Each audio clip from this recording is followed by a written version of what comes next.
What's going on, Aces? Welcome back to the channel. I hope that you guys are staying warm and dry out there in this snowy weather. So Wendy Williams went on the Breakfast Club for the first time, and you guys know that she has a close relationship with Charlemagne.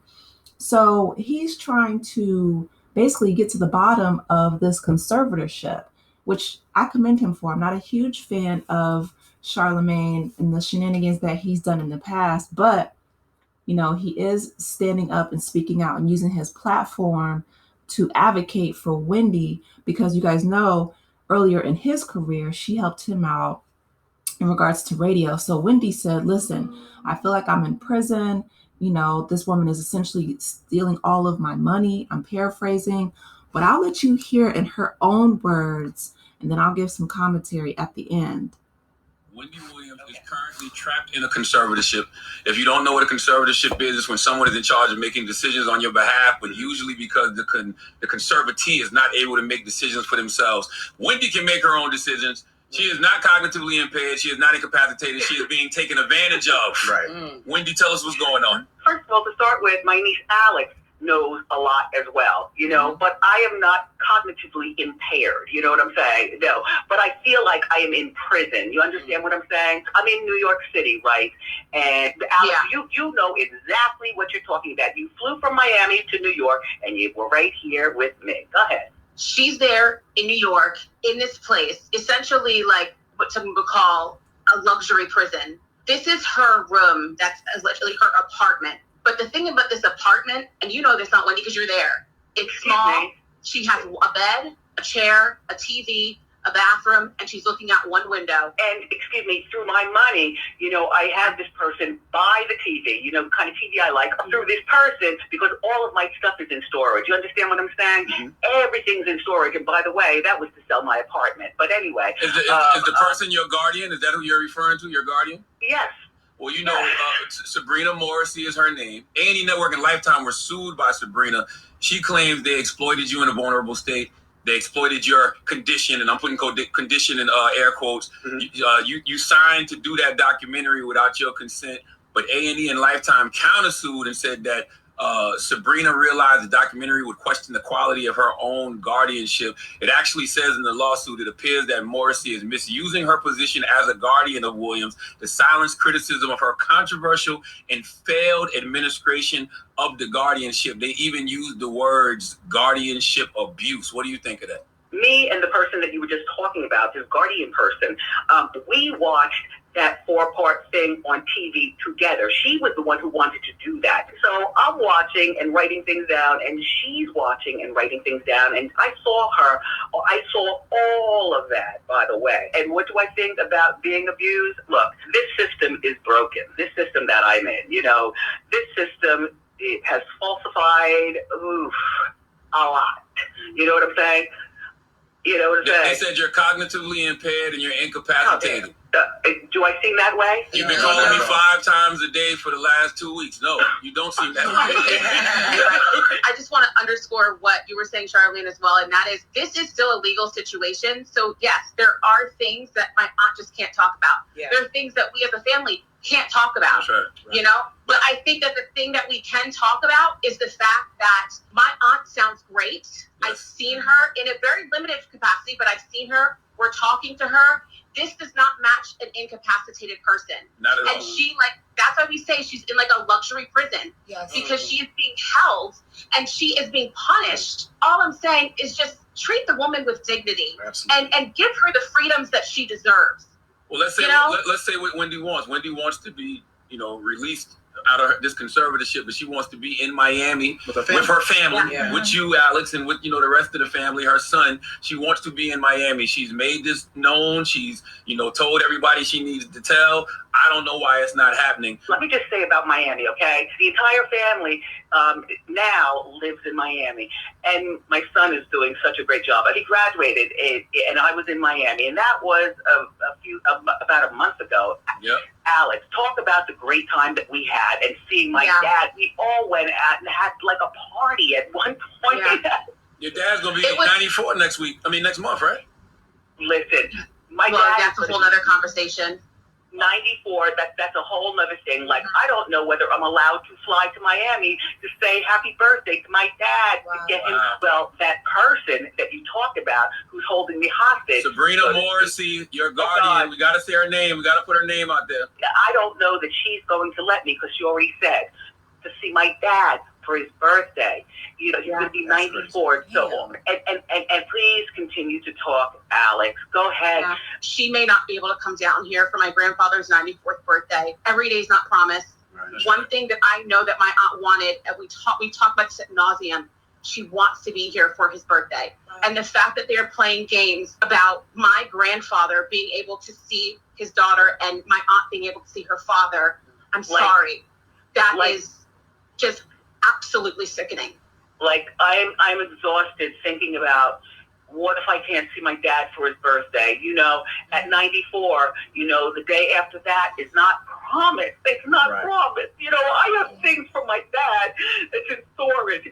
And there are little things that I say, you know, I'm not going to give it to him, but I'm going to sew them and make them so that they look perfect on me. You know what I'm saying? Yes, I know how to sew. I've known how to sew for years. You know what I'm saying? But I'm saying, like, I want to give my dad some sort of fragrance. You know, I want to go to Sephora and pick and choose. What? Might not be. Yeah. My life is like fucked up. Yeah. Yeah. Alex, do you think that there'll be some type of retaliation from the Guardian because of maybe this phone call or because of Wow. We talked about that. Mm-hmm. You know, my aunt, even with her wanting to come on, we talked about all scenarios. I said, you know, do this. You ready for what's on the other side? And as she said, I have to do this. There's nothing else I could do at this point. She's prepared for the fact that her phone might be taken away. What if they take my phone? I won't be able to talk to anybody. Yeah. And, you know, you all, what you're hearing now, this is a few-minute clip of what we've been dealing with for the last several months and she can get moved and we may not even know where she is. Wow. That was the reality of where she was during the documentary.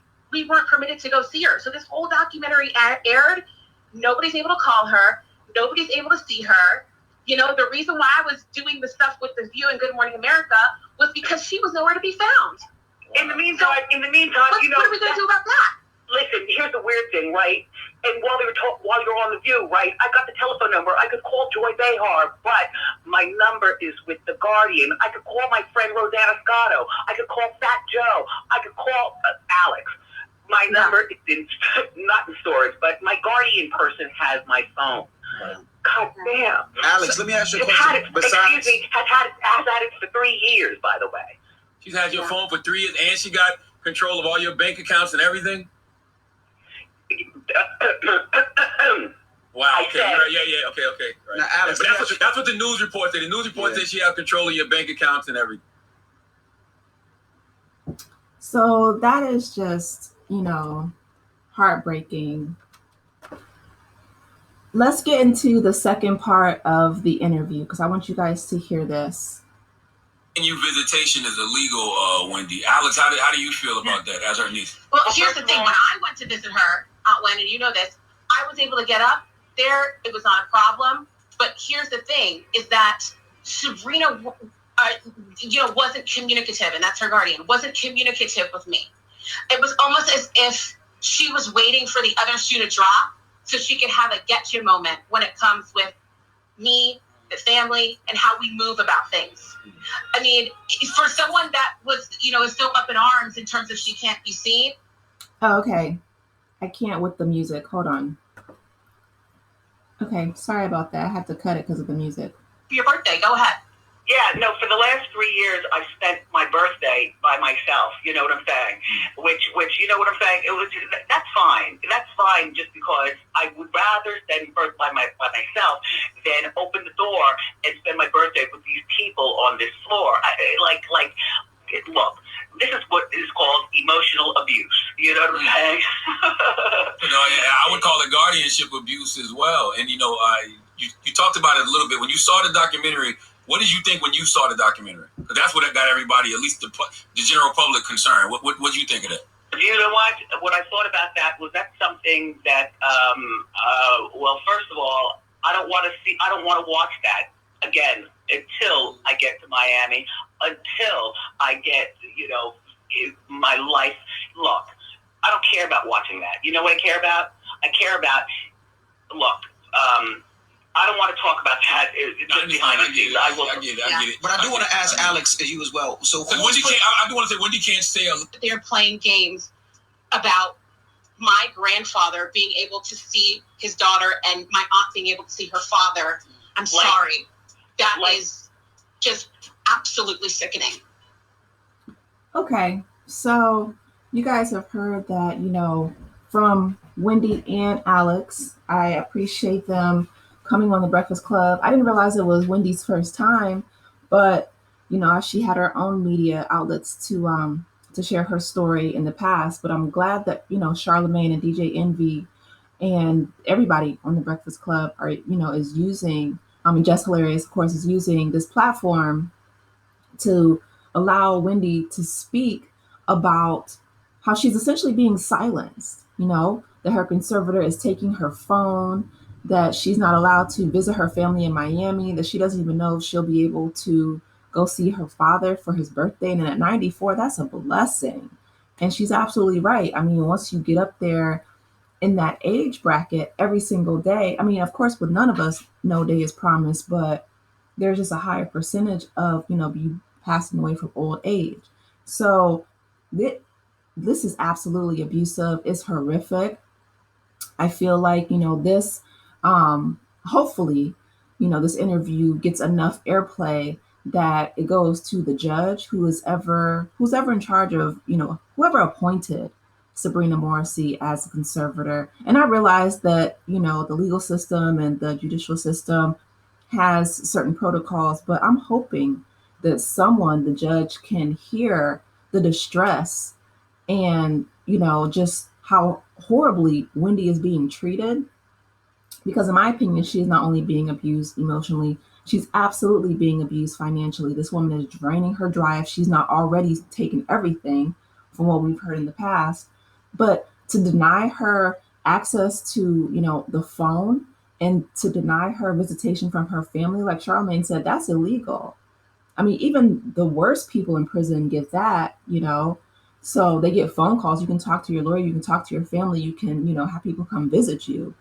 I mean, one of the tenets of any type of abusive cycle is isolation.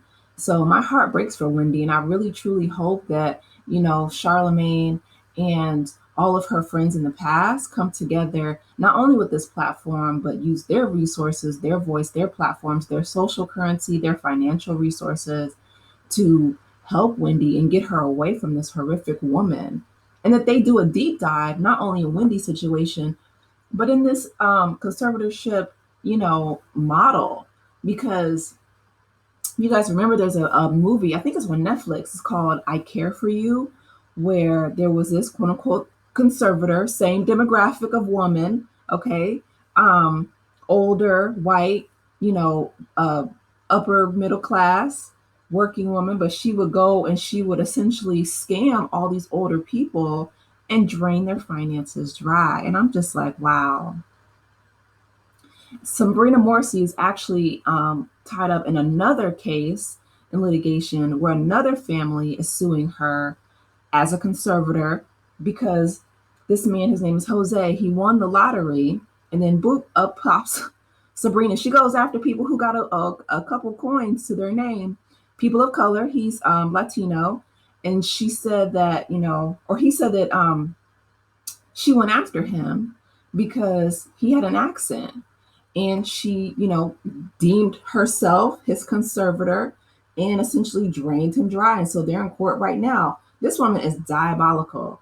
I really hope that Wendy and the rest of, her family and Charlemagne and all his friends, you guys pull together and get Wendy away from this woman. She needs to be investigated ASAP. So you guys, let me know your thoughts. My heart breaks for Wendy, but I'm glad they're doing what they need to do. I'm hoping that people get Wendy the help that she needs and get her to her family in Miami so that she can be surrounded by love. Anyway, let me know your thoughts. Please be sure to like the video, subscribe to the channel, and I will talk with you in the next one. Take care, Aces. Bye.